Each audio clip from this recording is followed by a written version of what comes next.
sweetest talk entertainment. Share and subscribe. Hey guys, welcome to Entertainment Talk Nation. This is Rob.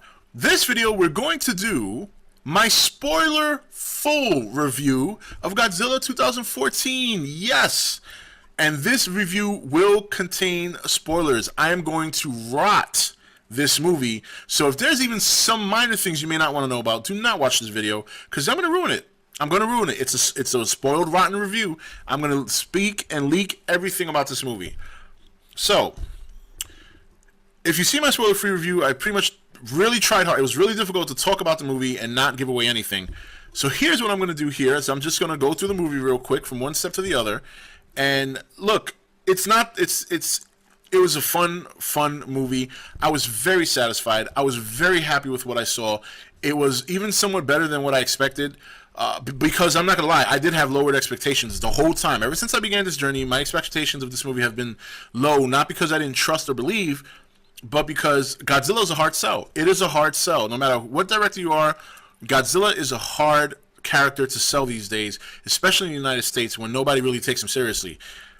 But the opening of this movie, the first act of this movie is very strong. I feel that Juliette Binoche and Bryan Cranston, I definitely think that killing Bryan Cranston in the first half of the movie was a mistake. I will say that. I think it was a mistake. I think they should have taken him along to ride a little bit longer, but that's not to take anything away from the beginning of the movie where he's front and center. He gives a great performance, albeit a short one. It is a short performance. Don't expect to see this guy like very far into the movie. I mean, he pretty much dies shortly after Juliette Binoche. So then, the funny thing is the scene in Janjira is very, very sad, even if you know what's happening. I was taken back. I was like, wow, I've seen this 100 million times in trailers, and it still made me like choked up, because there was a part of it that you see in the movie that you don't see in the trailer or in the commercial spot, and that's when he closes the door. There's nobody there. There's nobody there at all. And he turns and he's crying, and you hear people knocking, and you see like 3 or 4 scientists screaming, and you see their whole face is just, and finally they show her. And she looks at him, and she knows that he had to do what he had to do. She takes her mask off, and she just accepts her fate, and she says, take care of our son, take care of Joe. And it was very powerful. It was very powerful. I can see why a lot of people, a lot of critics are kind of criticizing the middle act of the movie because, again, Cranston's character dies shortly after that, a couple of scenes later, when the Muto breaks out of its cell or breaks out of its cocoon. And then it's pretty much Joe Brody the rest of the way. And it's tough because Aaron Taylor was not very strong. It's not that he did bad. He wasn't a bad actor in this movie, but he put it this way. He had a hard act to follow. He had a hard act to follow. It was a hard act to follow what Binoche and Cranston did in the first act. So even if he did his best, I don't even think he could have topped that. Cranston really pulled a great performance. He pulled a great performance for the short time that he was on screen. Now, in terms, and I just want to get this out there now. I don't want this to be a long video, so I'm going to get to the meat and potatoes here. So anyone that's worried about whether or not you're going to see Godzilla a lot, you get to see him. You get to see quite a bit of him. I read some reviewers said you get 18 minutes of Godzilla. I think that's horseshit. That's first of all, you get him in the opening of the movie, okay? And you don't see his full body, but you see him, his spines coming out of the water and all this kind of stuff. I would say a couple of minutes after the first Muto pops out and takes off for the across the Pacific, they already start talking about him, and they start discussing how he's going to wake up soon because of this nuclear EMP or whatever that the Muto's giving off. And yes, they do give off EMP, or this one gives off EMP. Well, they both do, kind of. To make a long story short, the airport scene, you're not going to get what you think you're going to get there, but it's not disappointing either. You see the Muto and Godzilla fight, but you see him fight from a news standpoint perspective. Like the little kid is sitting and he's watching the news, and they're showing footage of the two monsters fighting. Still a very good clip, though. Now, I'm going to go right to the atomic breath, because this is, I know, what a lot of people want to hear who don't mind spoilers. The atomic breath, the way they did it was very good. Don't expect like this big, it's not a big thing of like whoosh of breath. Actually, it's very thin compared to the original, but it has like a flow to it. It does look kind of like, you know what it looks like? Otachi's spit from Pacific Rim, only it doesn't spray, it just shoots straight. But it has that same kind of vibrant blue. and it has waves in it. It shoots like straight out from his throat. You know, it doesn't cover his whole mouth. It's just straight from the throat. The way his light backs up, and the way they set it up when it happened, oh man. You know, basically, Ford Brody basically saved Godzilla's life in this part. The Muto are nesting. They're using the nuclear power to start hatching, and there's a lot of eggs. I mean, they're all over the place. And Ford says he's about to retreat with the military, but he looks back and he realizes that there's a lot of eggs with little Mutos in it. And he lights the shit on fire and catches the attention of the large female, which is the 8-legged one. And she comes back and she's looking through and she's pissed and she notices him. And she's like leaning towards him, like almost like she's going to probably eat him. And you see this blue light come in the background. And she turns around and all you see is Godzilla in the silhouette, slowly, one spike at a time, starts lighting up his back. And it was just like I wanted. They show him, he burrows his chest out, and he blasts her. And I'm like, that's exactly how I pictured it. And you guys know, if you see my videos, that is exactly how I said I want to see it. That's how they do it.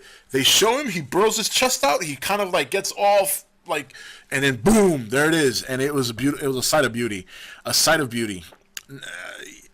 It's a fantastic movie. You know, you don't get oversaturated with Godzilla, but man, the way Gareth set it up, and the flow was great. I thought the flow from beginning to end was fantastic. You know, you don't get, it's not slow to me. Like, it flowed good. It kind of just carried, the story carried in such a good pace. It didn't feel rushed, but it didn't feel overly long. It was never boring. You felt the build-up. He did a good job of building it up. Did you see Godzilla right away? No. But you felt the build-up. You know, you see him swimming. You see his spikes up. You know, you hear him. He's there. It builds and it builds and it builds until finally the climax scene that takes place with him fighting the Mutos is incredible. They tag team him. They kick the shit out of him. I mean, they kicked the shit. In fact, if it wasn't for Ford, they would have killed him. They both had him pinned down on the ground, just poking at him with their claws. And he's there like this, and he's taking it. Then Gareth did the one thing I didn't think you could ever do with Godzilla. He had his atomic breath. We know that the Godzilla of Japan has the pulse attack, and Gareth has created what I like to call the kiss of death. The kiss of death. He, just when you think he's going to copy King Kong, he grabs the 8-legged Muto's mouth. He looks like he's about to break his jaw, and he stops halfway. His back lights up and down the throat, and it blows his head out. And then he holds his head. He looks. He drops it. He looks to the sky, and he roars. You don't get any more epic than that. You really don't. What else do I need to say? You know, if you don't like spoilers, you still spoiler review. But if you're a person who doesn't care about spoilers and you're seeing this review right now, you don't believe what I'm saying? Go see this movie. This shit is epic. There's no way. I still am in disbelief at how he took a character like this that is traditionally very cheesy, and he did a lot of justice to it. And I think, in my honest opinion, I think not seeing Godzilla throughout the whole movie does the movie more justice than anything else. Because you get that nice build-up. And finally, when you see him perform, it is like, man, it's like I said it in my last video, and I'll say it in this one. Gareth makes you thirst throughout the whole movie, and you get a sip, and you get a sip. But the more sips you get, the more thirsty you get. Until finally, at the end, you take your drink.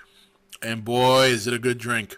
So just cover a couple of things real quick before I end this video. There is male and there is a female. The female is the 8-leg. The winged one is the male. The winged one's badass. I think the winged one did more damage to Godzilla than anything. I mean, he beat the shit out of him. But then Godzilla smashed it with its tail into a building and split its head. It was great. They are kind of, the big surprise on the Halo drop, just so you guys know, is just that you see them in the midst of battle while they're coming down. So, and I think a lot of people figured that much, or they figured they'd see the Mutos mating. The Mutos don't mate per se. They just, it's hard to explain. You got to go see it. But basically, let's put it this way. The nuclear power fertilizes her eggs. Put it that way. You don't get to see quite the destruction you think you might see.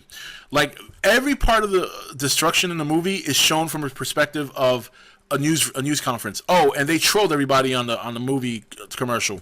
When they show Vegas and they show that monitor that says 6.3 earthquake in Japan, that's on the commercial. On the TV, it says Vegas under attack, and you see the 8-legged Muto wrecking Vegas right before he wrecks that spot where the TV is. So, But anyway, guys, we're going to talk more about the movie. I'm just trying to keep, look, it's already almost 12 minutes, so I'm trying to keep these short. But we're going to do more videos discussing about this. Don't forget that this Saturday at 9 p.m. is going to be the live stream where we can discuss everything about the movie. By then, I would have seen it a second time. I am going to see it again tomorrow night because my wife wants to see it. And that's it. That's it, man. It's been a long journey. It's been worth the wait. I'm very, very happy. I'm very satisfied with what Garrett did. Anyway, guys, this is Rob signing off for ETN, where we don't do news, we just talk entertainment. Take it easy. Thank you for watching ETN. Don't forget to subscribe and join the Nation Facebook page. You're watching ETN, where we don't do news, we just talk entertainment. Share and subscribe. Hey guys, welcome to Entertainment Talk Nation. This is Rob. This video, we're going to do my spoiler full review of Godzilla 2014. Yes! And this review will contain spoilers. I am going to rot this movie. So if there's even some minor things you may not want to know about, do not watch this video because I'm going to ruin it. I'm going to ruin it. It's a spoiled, rotten review. I'm going to speak and leak everything about this movie. So, if you see my spoiler-free review, I pretty much really tried hard. It was really difficult to talk about the movie and not give away anything. So here's what I'm going to do here. So I'm just going to go through the movie real quick from one step to the other. And look, it was a fun movie. I was very satisfied. I was very happy with what I saw. It was even somewhat better than what I expected. Because I'm not going to lie, I did have lowered expectations the whole time. Ever since I began this journey, my expectations of this movie have been low, not because I didn't trust or believe, but because Godzilla is a hard sell. It is a hard sell. No matter what director you are, Godzilla is a hard character to sell these days, especially in the United States when nobody really takes him seriously. But the opening of this movie, the first act of this movie is very strong. I feel that Juliette Binoche and Bryan Cranston, I definitely think that killing Bryan Cranston